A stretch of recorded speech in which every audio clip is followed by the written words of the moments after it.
Hello and welcome to the Booksplosion live show for the Invisible Life of Addie Larue by VE SCHWAB. Today we are Booksplosion, an online book club, and today we will be talking about this book in all its spoilery glory. But we're going to start off with a non-spoiler section, and we'll be discussing our immediate thoughts. Do we want to talk about our February book of the month before we start? Go ahead, Jesse. The book is XOXO by Axio. I don't know how much I can say without Christine freaking out at me. It's a romance about this girl. It's like a young adult romance about this girl who meets this guy on her last day in Los Angeles. She's moving to Korea, and then they have this rush of a romance. And she moves to Korea, finds out that he's a K-pop star in Korea, and that's all I'm going to say. What? Did that spoil you? Yes! It's not a spoiler. It's literally the premise of the book. I want to know. Nothing. We don't know anything about their relationship. Yeah, but we know that she spends a wonderful day with him and then goes to Korea, and then he is a pop star in Korea. I think that's probably the first chapter, and then we have the rest. That's why it's fun to read the first chapter. I mean, you're not wrong, but I was reading that first chapter. I didn't know anything about it. I texted her 100 times. I was, oh my God, this? Yeah, it was really funny. She's like, plot twist? And that would literally be in the synopsis of the book. But it was a plot twist because I didn't have the stupid synopsis that ruins it. Yeah, it is more fun that way, but that's just the bare bones of the synopsis. Yes. So it's okay. I hate bare bones. Okay, tell us about the bare bones of Addie Larue. Yeah. Okay, well, Addie Larue is a gorgeous, nostalgic, story for any creative or anyone who appreciates a beautiful story. This is so random, but I was talking to people on Hinge, and one person was like, have you read anything good lately? And I was like, I said something that I'd read lately, and he was like, oh, I just read a new favorite, The Invisible Life of Addie Larue. And I was like, no. You did not. Oh my God. He wasn't good at talking, so that no. But it was crazy to see a rando reading this book. Yeah. This book has penetrated every, I feel outlet of niches in the world. Anyway, so you should just read it. It is a romance. It's a drama. It's beautiful, and you're gonna love it. That's all you need to know. I love that you're not even giving you really. Okay, it's about a girl in the 1700s.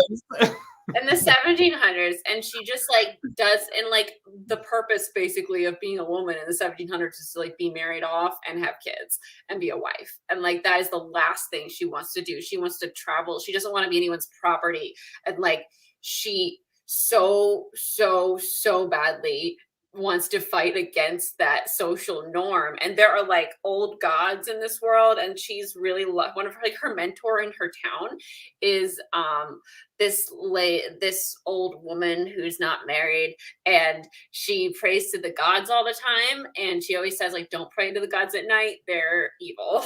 And Addie, on the night that she's supposed to be married off, runs away and is falls into the dirt and is praying to she'll give anything not to have to marry this guy, to be free, to be her own person and not be anyone's property. And the sun's going down, and she accidentally prays to the gods at night, and she gets her wish, but there's a lot of consequences that are attached. So that's all you need to know. You don't want to say the basics of her curse? No, Kat. It's better not knowing. Just read the book. That's literally the premise of the book, but okay. Okay, so immediate thoughts, y'all.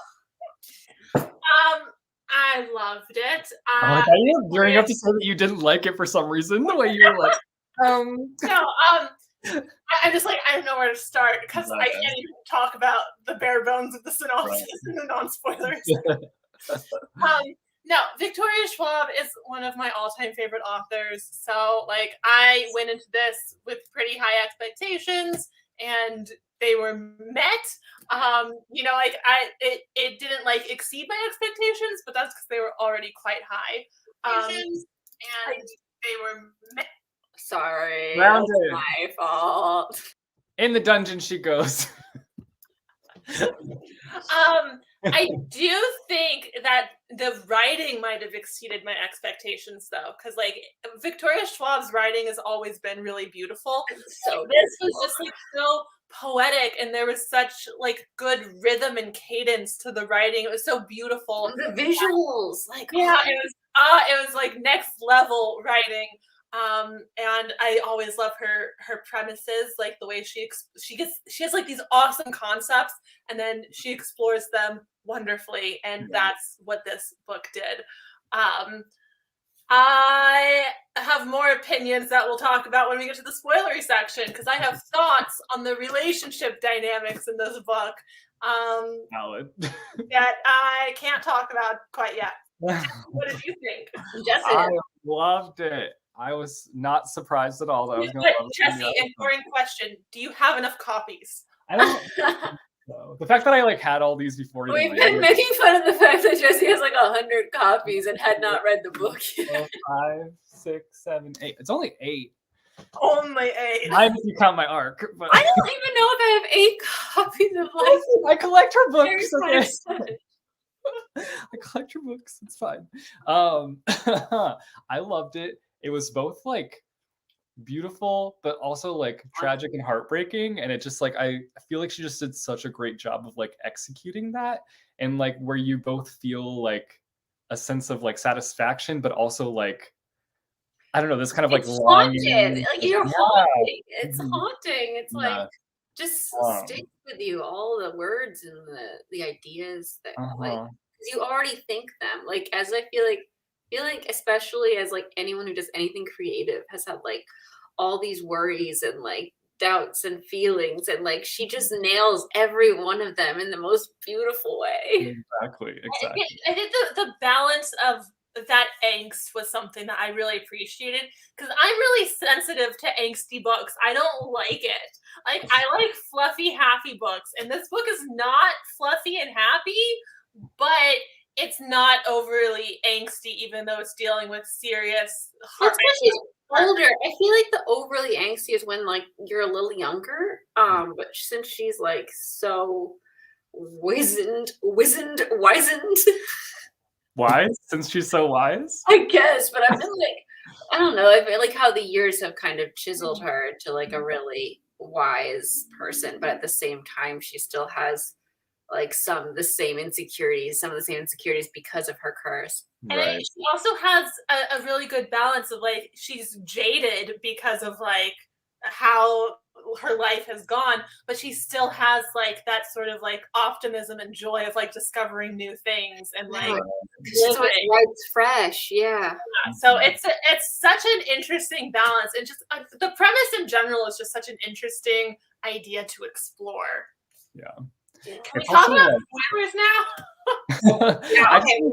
What you consider to be spoilers? Wait, Jesse, did you want to say something? Well, I was just going to say, like, having read like a lot of Victoria Schwab's books, obviously I haven't read all of them yet, but like it's just kind of wild because they're all so vastly different. Like this, like it feels like a Victoria Schwab book, but it also doesn't. Like it feels like it's, I don't know. It's like she's working on this for a very long time, and I'm thinking maybe she started working on it in 2014, since that's the date that we go to. Yeah. But it's just like so interesting because like she's so capable of just like writing such different things, but also like having them like I can't explain it. Like she's just like I get what you're saying. Like I don't have you read Taylor Jenkins Reid's, because I feel like hers are like feel a similar feeling about her books. Like they're so different. The last 3 I'm talking about, like they're just such different stories, but at the same time you still like get that kind of feeling from her writing that like penetrates your soul in the same sort of way. Yeah, I would agree with that, especially in regards to Taylor Jenkins Reid, because I've read 3 of her books.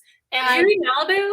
No, I read maybe in another Maybe life. another life, yeah. Which is another very different book from her other ones. Like they all are very different, but they have like that a unifying je ne sais quoi, like this like emotional depth that you can just that it carries through like an author brand almost. Like their fingerprints are in it. Right. Yeah. I mean, this really like, do you guys, I mean, you do, obviously. I was like talking to the general audience. If you follow VE SCHWAB on Instagram, like, I feel like a lot of the things she writes are really like, hit you in the writer feels like a lot of the stuff that she'll put on her story about her thoughts and feelings. And like, I feel like this book feels very personal in that way. Like you see a lot of those in Addie and her feelings and like the fear of not being able to leave your story and your mark. And like, let's go into spoilers. We're going into spoilers now. A very like Enneagram 3-4 kind of thing. Yeah, so that's my Enneagram. Yeah, I know. But see, it's interesting because I am an Enneagram 5, which is the quest for knowledge one, you know. I love doing research. I love just learning for learning's sake. And so when I first heard the premise of this book, this is spoilery in regards to basic premise. But so the basic premise is that Addie is granted immortality. She gets to live forever, but nobody will ever remember her. Like everyone she meets, as soon as they like walk away and she's like out of sight, out of mind, like literally they forget about her.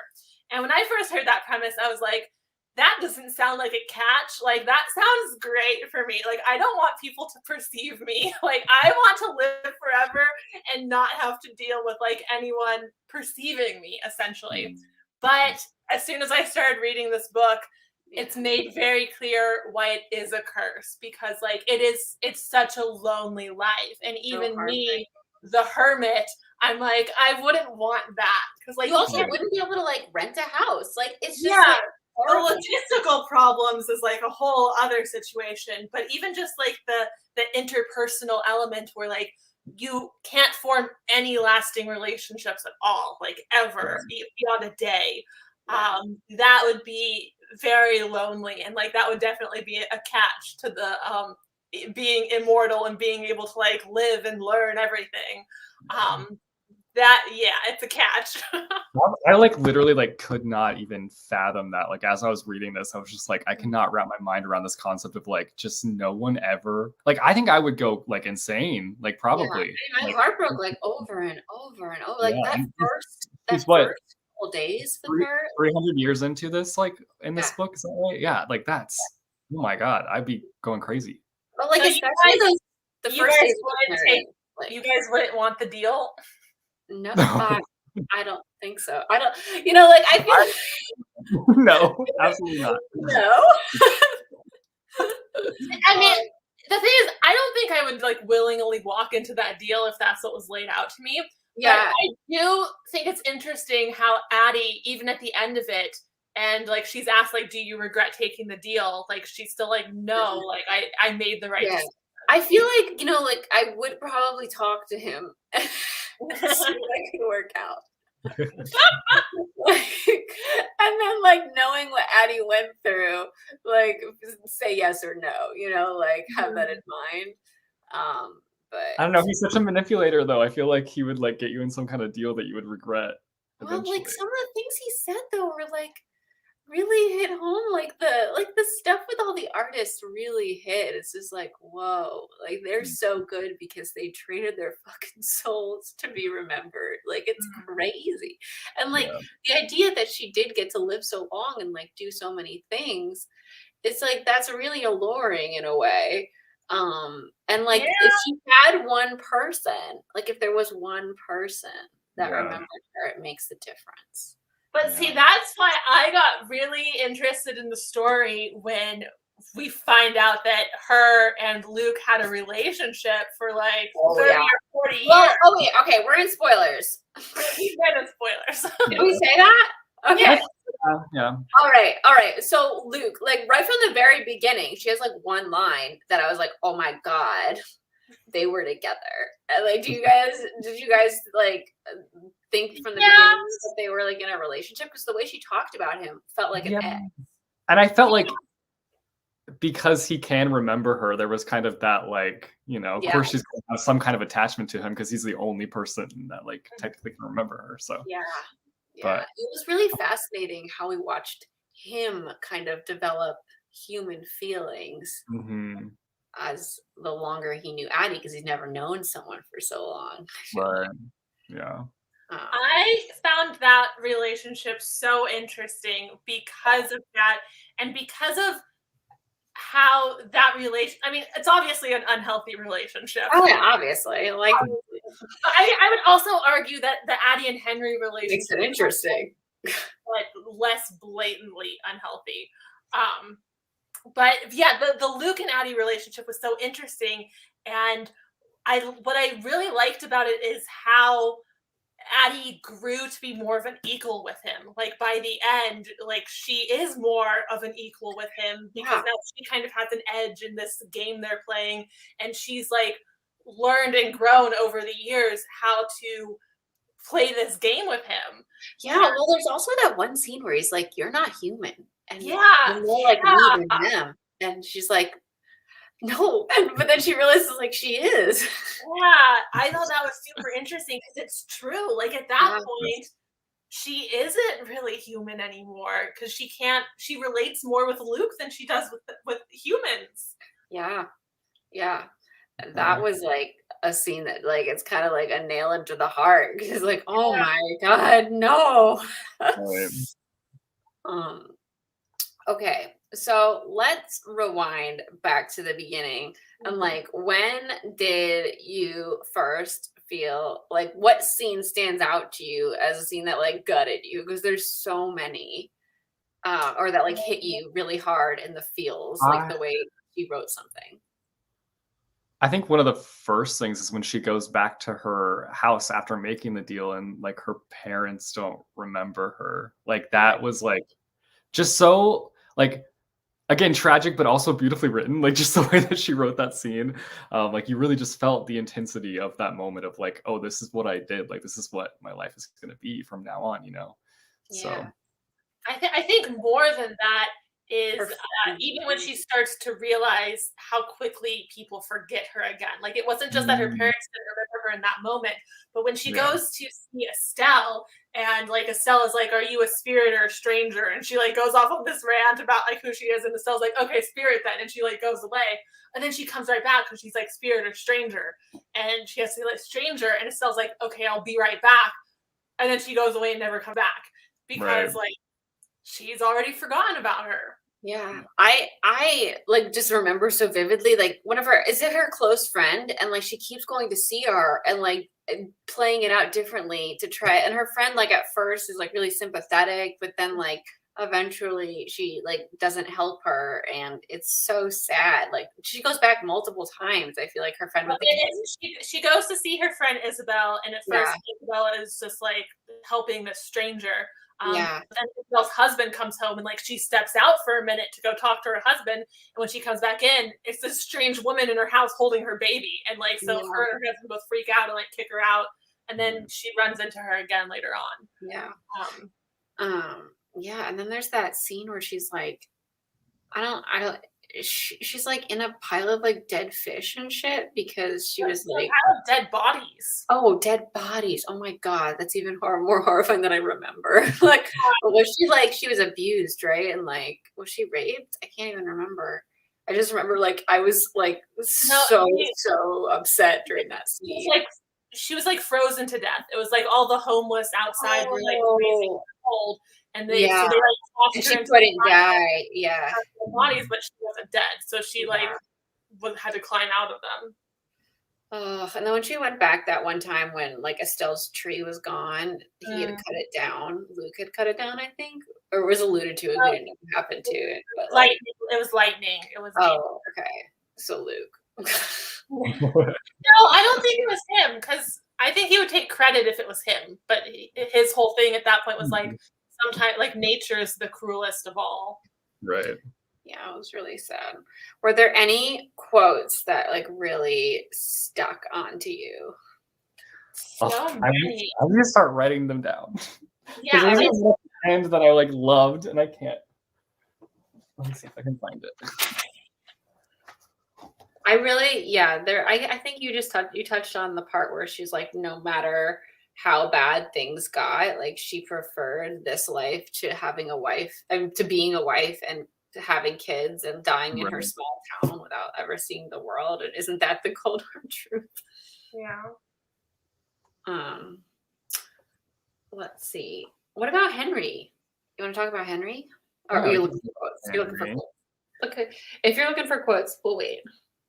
I'm not gonna try to look for quotes because I'm gonna get lost in it. Okay. And so many that I liked. All right. So let's talk about Henry. Did you guys, I guess you read the synopsis, so you knew who he was coming? Like you knew someone was gonna remember her? Yes. Yeah. Because Okay. that is in the synopsis. Okay, so I did not know. I knew like in my heart, like because I'm reading a book, that like someone's gonna remember her. Yeah. But I didn't know who or when or where. And then like that scene when Henry remembers her, like hit me so fucking hard. Like I just like burst into tears. It was so beautiful. And I was just like so excited from that point on. I was just like so hopeful. And I knew something was up with Henry's like fucking watch and that like he didn't have like the time that she was gonna have. But their whole romance is just like so beautiful because they're both effectively invisible because of their curse. Like he's very visible, but like no one really knows him. So he is invisible. And they all see what they want to see, so they don't actually see him. Yeah. So like I just thought that was so beautiful how they're like how their curses kind of foiled each other and brought them together and they were finally seen by each other. Right. Yeah, I really liked that intersection because like I knew that someone was coming. Like the whole synopsis is like no one remembers her until one day she walks into a bookstore and someone remembers her. Spoilers because the bookstore just gives it away. So I was waiting for that, but I was like pleasantly surprised by why he could see her and why he could remember her, and that their curses sort of fit together. Right. Sorry, someone asked what next month's book was, and I was typing. I mean, I do question though how much of their romance was real, because like if they're the only two people. Yeah. Well, I mean, the thing is, just thought about that too. Just because they're only two people doesn't mean it's not real. You know, like you can fall in love. That's true. I like also experiences with. I also have this idea where like Addie can't truly love him, because I don't think she's human enough to anymore. Yeah, she kind of lost think that over the years. I agree. Think that in a way that Luke set this up. Like I think he found someone that fit her stranger because it's not coincidence that Henry looks like him. And Right. Henry looks like the person she always drew. And Henry has the attributes of someone that she would fall in love with. Like he loves reading and like has all these artsy friends and is really into the scene that Addie was interested in. Like he was basically, I feel like, a trap for her. He was kind of like playing with her emotions with him. But I don't know if it, like, even in that moment where Henry tells Addie that he loves her, like Addie is questioning. She's like, "Is this what love is? Like, is this?" Yeah, like she doesn't feel like the same passion that feels with Luke. I think it's almost though like, is this love because I've never known someone this long? So like, can I trust this feeling? You know, like it's kind of so new after 4 years of not being able to find it. Yeah, I think that's part of it too. But I also think that, again, I feel like Addie's not human enough to be able to love in the same way a human would, because like even if Henry remembers her, like she still has no end point. Like she's still gonna keep living, even if Henry had another 60 years. Like, Yeah, I don't know. I think she can love. I think she still has that human part. And I think that's what separates her from Luke. Because even though he's like, she still experiences all the hardships, even though like, she has this thing where she can live. She still feels pain. She still feels those deaths. And but I wonder if she just wants love so badly that she's like forcing it almost. Well, like, I think they were really like, I think they were patterned for each other, and she did it like as a form of like torture almost. Like, it's like fucking. No, I totally agree with that. And the thing is, I feel like they maybe could have fallen in love, but I feel like in this situation, it's just not conducive to it because like they both only have each other, and like that's not exactly a healthy dynamic when it's the only other person there. Like I feel like if they still had other people, like they might have fallen in love, but like we don't get that chance. I just think that there's like all different kinds of love, and I feel like they were in love, but maybe not the kind that will last. You know, like it's just they don't get a chance to really develop that sort of fleeting love. But doesn't Addie have that with other people throughout the years? Well, she's she not likes people. Emotionally invested with those people though, because they get her. Well, she does get invested. She falls in love with them, but they don't know her. Yeah, so it's like the first guy we see, the piano guy, or like the guy, like she loves him, I think, but like she can't know if it's really love because he doesn't return it, and they don't have like a relationship. It's like one-sided. I think she loves Sam too. Like I feel like she has love for so many. Like Remy, she definitely loved Remy, and she only knew him for like, you know, however long. It was so sad. Like that was so sad. Their relationship was so fun. That was one of the more heartbreaking ones. Yeah. And I think like the only thing she really has to compare any of these relationships is Luke, and Luke is like a fucking, you know, douche bag god. Yeah. Who like will give and take whenever he wants with no regard for her. In a way, he's like created Addie to be this way. Like, so he's made her more ruthless and cynical, and like, you know, she started off hopeful, and like she made this wish wanting to see the world and travel and live and learn things, and he kind of gave it to her in like the worst possible way, and like she had to like, she was like forcibly thrust into this situation where she had to learn, and she had to become ruthless and sort of hardened to the world. But I think the magic of Addie is that even though she's like so hardened to like everyday stuff, like she's still so open to love. She's still so open to relationships whenever she meets somebody, and that's why they all like fall for her so fast. But did she love Luke? Yeah, she did, I think. And like, really, you think so? I think she did. She definitely has like an unhealthy love for him. Yeah, I'll agree with that. I mean, I also think that Luke loves her, but in a very unhealthy way. Like he doesn't know how to love. Yeah, his twisted version of what he thinks love is. Yeah, for sure. But yeah, that doesn't mean it's not his own version of like what you would call love. It's like fucked up. Yeah. I wanted to see more of that. They were together for like 40 years, and we saw like 2 chapters worth. We saw the important moments. We saw the beginning and the end. I want to see more of that because I think their relationship is so interesting. How it's evolved over the years. How she's like clawed her way into being more of an equal with him, and like at the end, she's finally kind of like gotten one over on him. But the game is still afoot. Like we're still playing. Yeah. Oh, this book had such a perfect end too. Yeah, I did really like that. Let's talk about. Oh, sorry. Go ahead. I was just saying it came together so nicely. Like I just liked how everything kind of formed together. Yeah. Yep. Let's talk about Henry's curse and like, like the crazy relationships he ended up having because of it. Like that Veronica girl who like knew him for a week and like was like crazy. She was burning his ex-girlfriend stuff. Like, what are you doing? He was like, I love you. I don't have to say it back, but I just want to let you know. It was like 7 days in. I would be running. Got a blast. He did. He never went back to that coffee shop. Yeah. And like how tragic it is that like Robbie like just is always feeling like he's still in love with him, even though Robbie broke up with him. Yeah.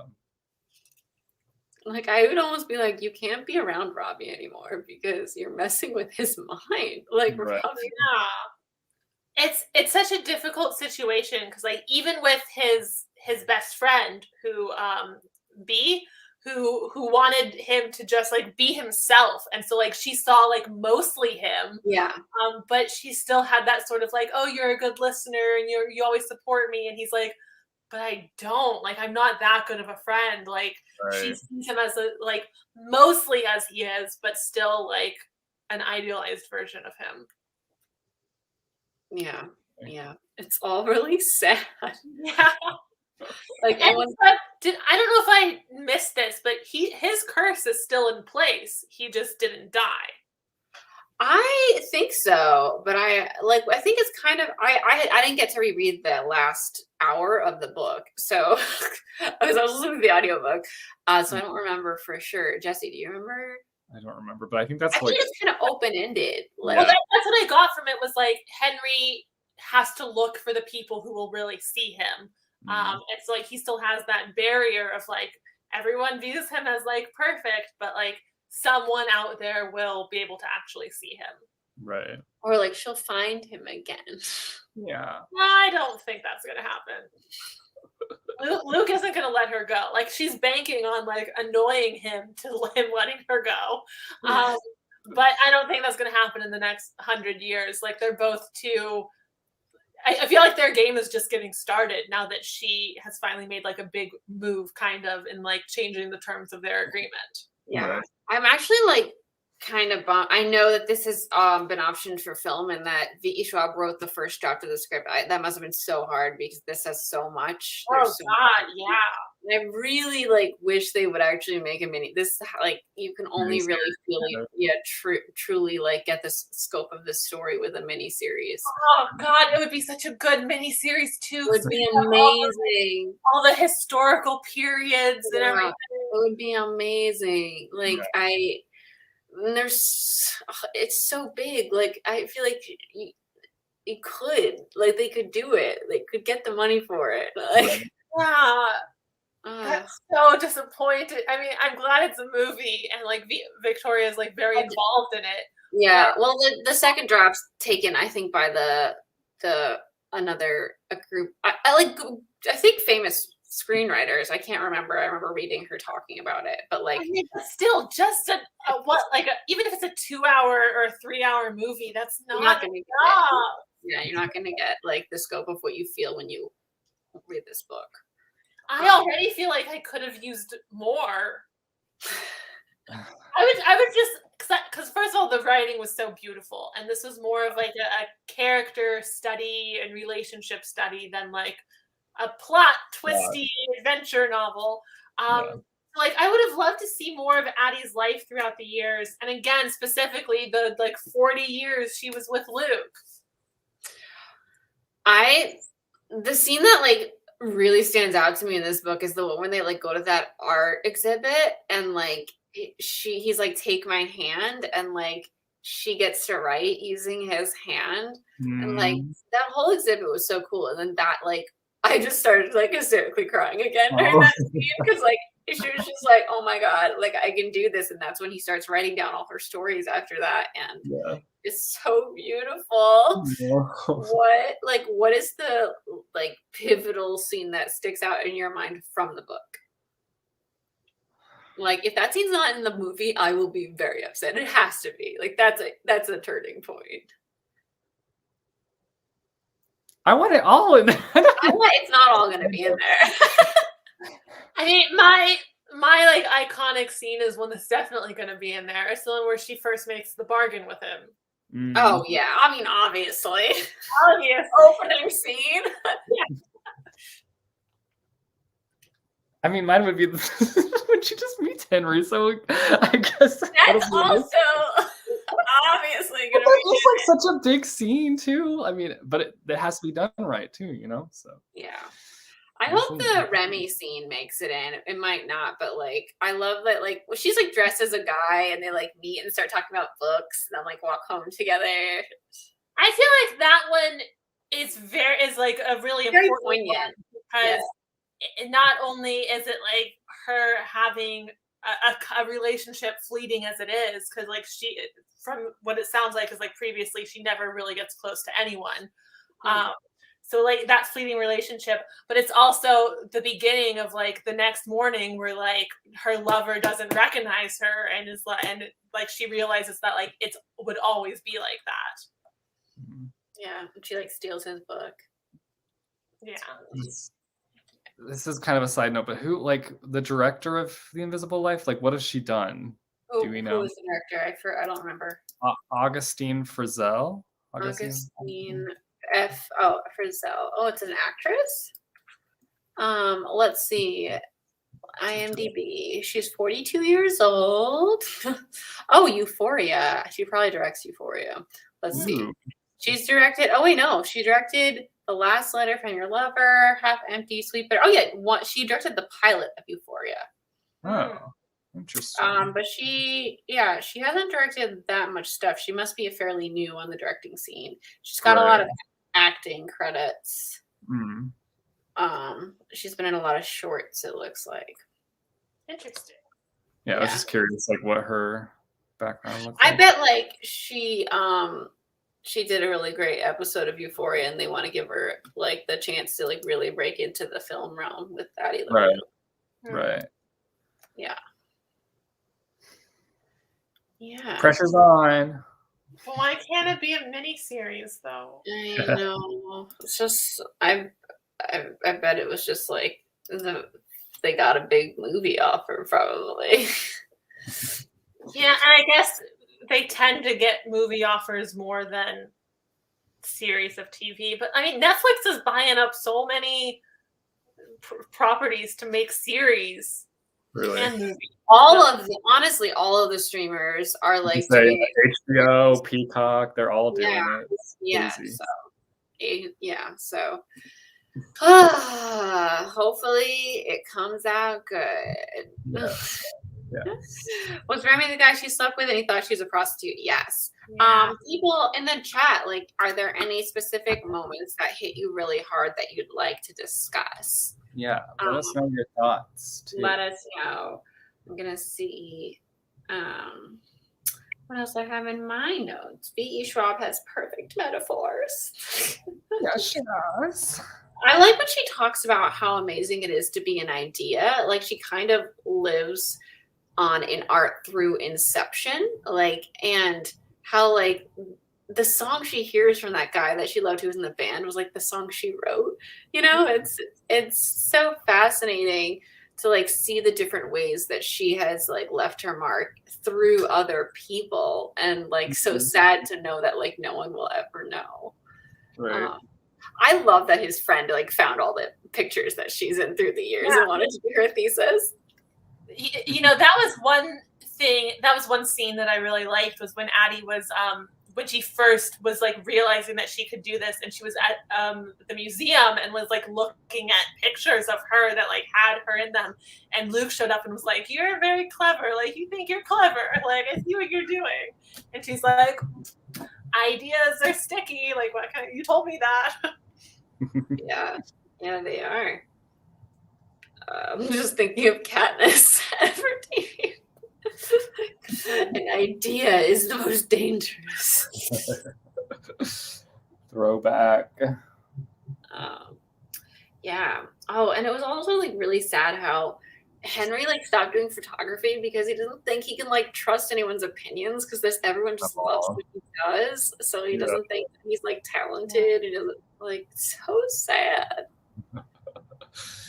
I wonder how much of that is attached to him. Like, I wonder if he submitted work anonymously, if his like curse would still translate. I don't know.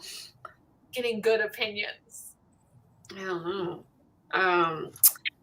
J. Layla says, Estelle, we have any other thoughts on Estelle? Like, it's heartbreaking that Estelle like never shouldn't get to ever talk to her again. I feel like Estelle felt like the only person that could like understand what's happening to her, and it was just heartbreaking that she lost her. Yeah. No one else got Rise and Pharaoh vibes. Of course, I mean, I got Rise and Pharaoh vibes. Like he was very much like the first time we saw Rice and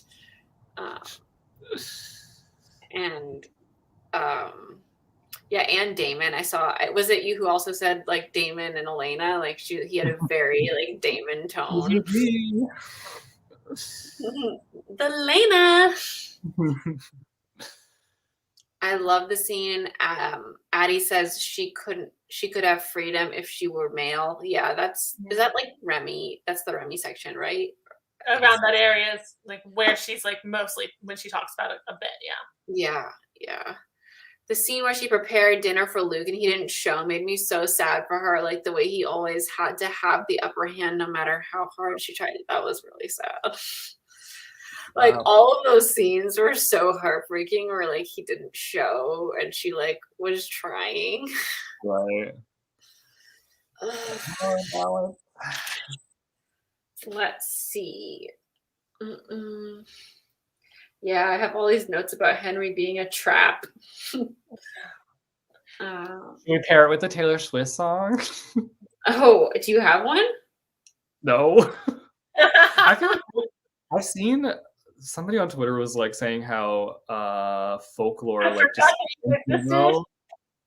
what? I forgot that you existed. Oh my god. Oh my god. That's so sad. I know.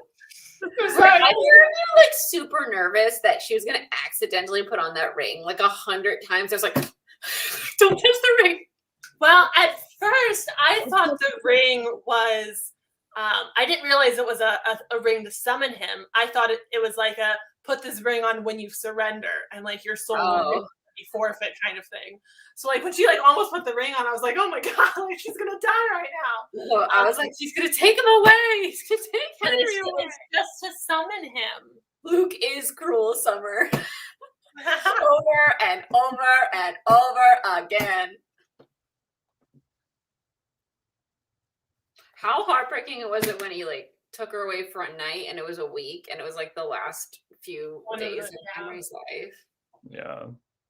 And by the time she got back to him, like Henry was like thought she wasn't coming back, like thought that was it. Yeah. Manon Blackbeak says, I liked Henry and Addie's relationship, but I don't think they would stay together. I think they would if they were like given more time because he's the only one who could see her. So she'd inevitably keep going back to him. Yeah, but is that healthy? That's not healthy. It doesn't matter if it's healthy. They'd go back to each other because there's no one else. Like, well, if we're not going to have a healthy relationship, I'd rather see her with Luke so they can just be toxic together. He's terrible. Henry's not like completely unhealthy. They're just like in this desperate situation, which is making it like that. But I think eventually they'd fall into like a normal rhythm because they know each other so well. I don't know. The thing is, they've only been together for 6 months in this book. Yeah, but like they're the only two people in the world that can see each other. Like they're gonna fall back together over and over again.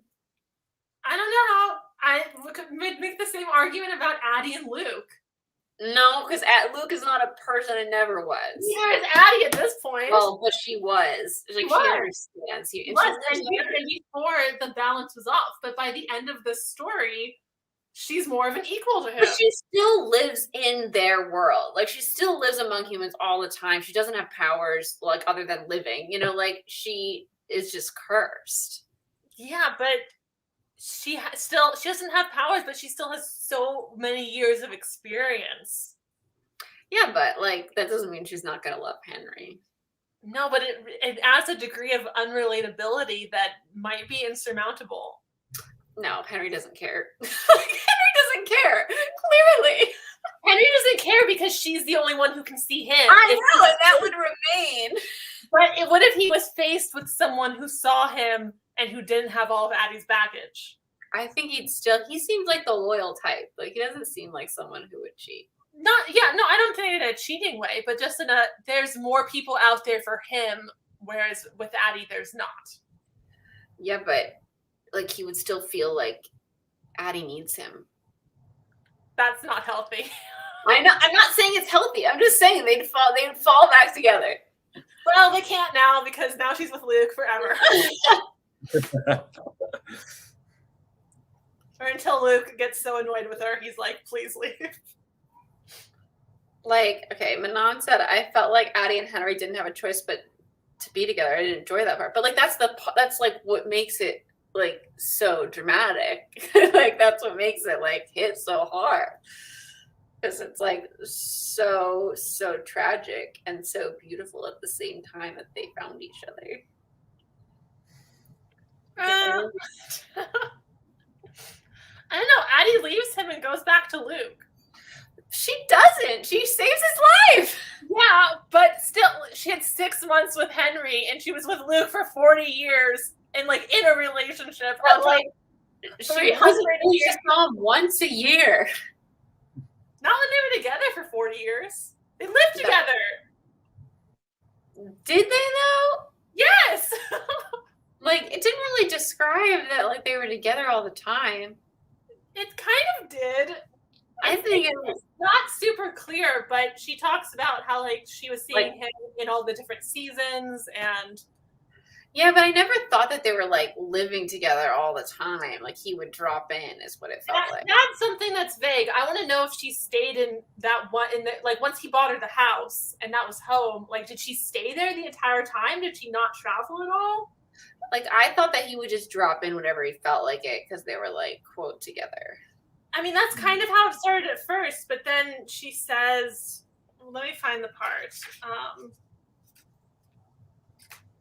It was like, at one point he was like, he doesn't come back for another month, and then like he comes back after 2 weeks, and then he's there like every day. But for how long?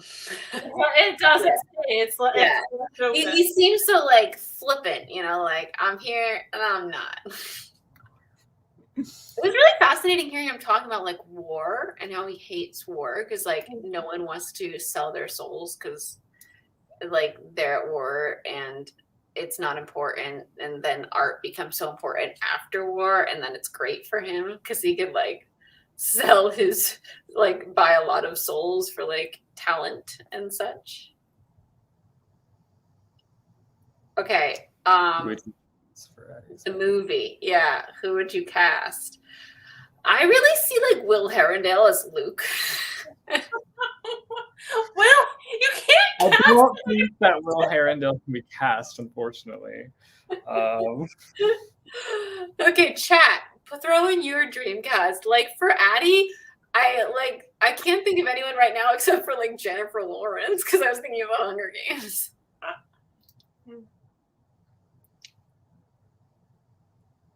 I hate that I am just seeing Tom Holland in my mind for like Henry or something, but he can be Henry. I was gonna say he can't be Luke. Yeah, but totally could be Henry. But I also feel like I don't want him to be Henry.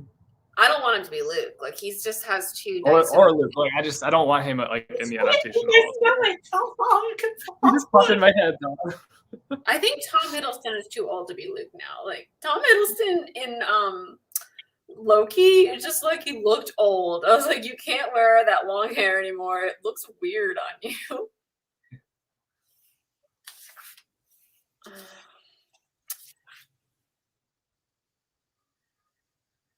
I see Ben Bard says Luke. I think we see him as Luke because he's playing the Darkling. Like, because the Darkling is a very Luke-like character in certain ways. Lily Collins definitely has like the Addie Larue feel, but she's already I wouldn't want her as Addie though.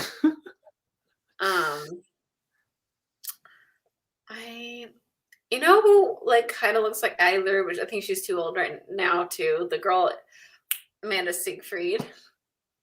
Oh, I could see that. Yeah. Yeah, there's a lot of people who could play Addie, I feel like. But they have to like she has to be like in her 20s now. Because like all these actresses I'm thinking of are like already kind of aged out of that range. Yeah, that's what I was thinking. That's always what happens because we know like the actresses that have been working for a while and the new ones like we haven't discovered yet. You know who could play her? In the Looking for Alaska, Christine Frostin, she plays Alaska. I think she could be great as Addie Larue. You can see that.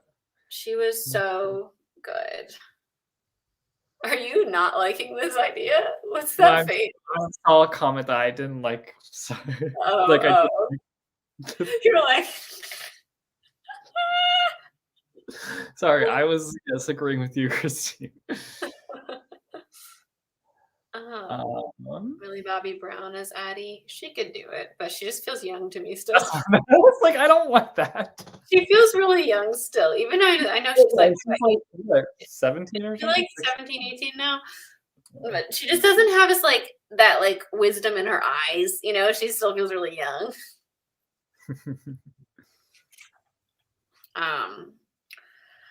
All right, let's see. So do you think like I think VE SCHWAB could definitely write another story in this world, but she probably never will because this is too perfect.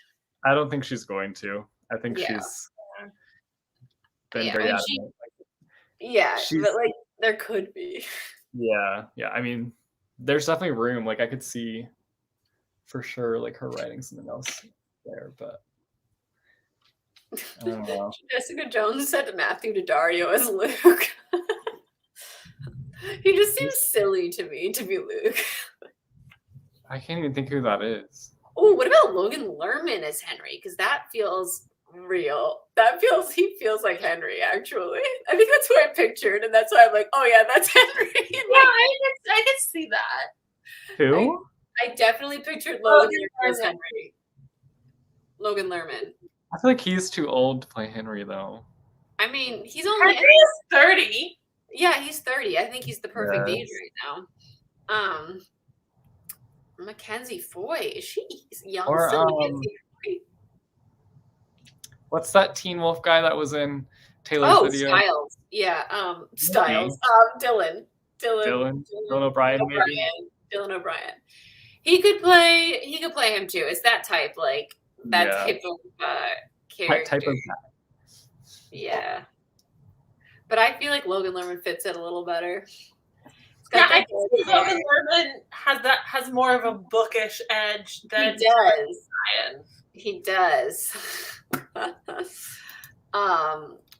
Super unrelated. But Christine, what happened to your Goblet of Fire book talk? I never recorded one.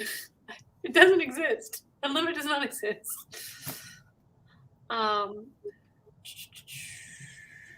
This feels very much like a standalone and a standalone only. It does feel like a standalone, but like she could write more is what I meant. Like there could be more story, but like it is a perfect standalone.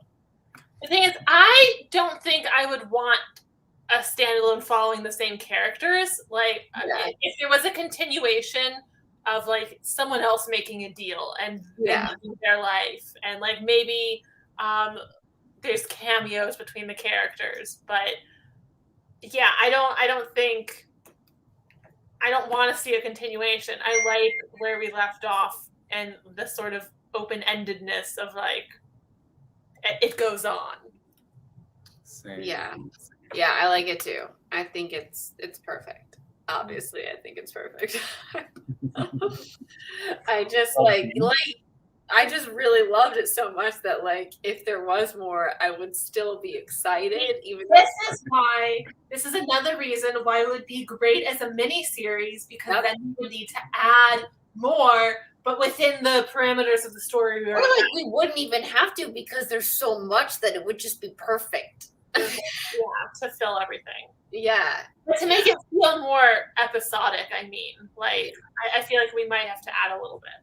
Yeah, I mean, like, just flesh out some of those times where we see the flashbacks, I feel like. Yeah. And to, like, just give the arcs more structure. Yeah, so that it feels like episodes feel complete. Yeah. Definitely. I wish it was going to be a miniseries. Maybe if the movie's really successful, they'll be like, let's also do a movie. I mean, it's a miniseries. Have they ever done that? Yeah. I know there's an example because I always think about how they did this. But I can't think of it right now. I'll come back around. But there's definitely been like movies that sparked miniseries, like Jimmy Neutron. You know, one movie that sparked not a miniseries but a regular series. This is very old. I'm dating myself here. But Buffy the Vampire Slayer was a movie that was really popular. Oh, yeah, so was Dear White People. And then they decided to make a series out of it. Yeah, Dear White People too. That's one. Yeah, Lilo and Stitch. A lot of cartoons I feel like did start off that way with like a movie. Okay. I get the point. The thing is, it's a very uncommon thing. So like we can't. Shadowhunters. We had the movie and then we got the show. Yeah, that's what I think I was thinking of actually. What show? What are you guys talking about? And also Percy Jackson had 2 movies is now about to be a show. And you know, those all happened because the movies were very successful. That's exactly why they were like, yeah. Wow, the movies are so good. You just can't get enough. Mm-hmm. Some of them. They're like, wow, this follows the material so well. They just execute Neutron was a really great movie and turned into a show. Jimmy Neutron. Okay, I think we've reached the end of our live show. Oh, what a great book. Yes. This is just like a gush fest. I feel like we didn't say anything negative. Because it was perfect, so. I feel like the negative things are more subjective. Like if you don't like poetic writing or character-driven stories, like it's probably if not. If you don't like perfect books, you all can leave. I was gonna say, like, what are you talking about? It's all perfect. Why were you even saying? Kat, I understood what you were saying. Thank you. Obviously I love this. I'm just saying, like, this taste is subjective. Some people don't like this style of writing. It's fine. They're wrong. The good kind.